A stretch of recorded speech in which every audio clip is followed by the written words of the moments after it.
الله أكبر الله أكبر بسم الله تكبيرة الرحمن الإحرام الحمد لله رب العالمين একজন মানুষ যখন নিজের জীবনের চেয়ে তার দেশের স্বাধীনতা এবং আদর্শকে বেশি ভালোবাসেন তখন তার মৃত্যুও শত্রুর জন্য সবচেয়ে বড় আতঙ্কের কারণ হয়ে দাঁড়ায়। সাইদ আলী খামেনি ছিলেন ঠিক তেমনই একজন অবিসংবাদিত নেতা, যিনি মার্কিন সাম্রাজ্যবাদের চোখে সবসময় এক ভয়ঙ্কর কাঁটা হয়েছিলেন। তার এই বিদায় বেলায় আজ কেবল ইরান নয়, কাঁদছে পুরো মধ্যপ্রাচ্যের মুক্তিকামী মানুষ।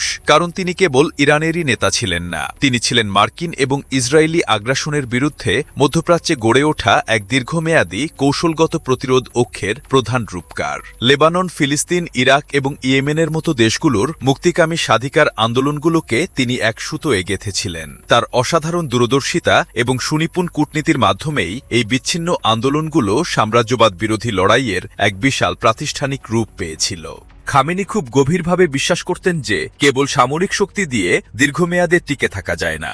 ওয়াশিংটনের লাগামহীন অর্থনৈতিক নিষেধাজ্ঞা এবং রাজনৈতিক চাপ মোকাবিলার জন্য তিনি নিজস্ব অর্থনীতি ও সামরিক সক্ষমতা অর্জনকেই প্রকৃত স্বাধীনতার একমাত্র চাবিকাঠি হিসেবে মনে করতেন। আর তার সেই বিশ্বাসের ওপর ভর করেই আজ ইরান সামরিক এবং অর্থনৈতিকভাবে এক স্বনির্ভর রাষ্ট্র হিসেবে মাথা উঁচু করে দাঁড়িয়েছে।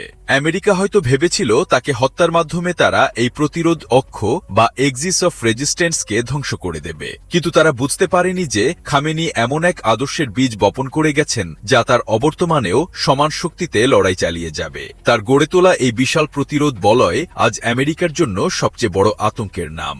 লাখ লাখ মানুষ আজ যখন তার জানাজায় অংশ নিয়ে শপথ গ্রহণ করছে, তখন তারা আসলে সেই সাম্রাজ্যবাদ বিরোধী লড়াইকেই এক নতুন মাত্রায় নিয়ে যাওয়ার অঙ্গীকার করছে।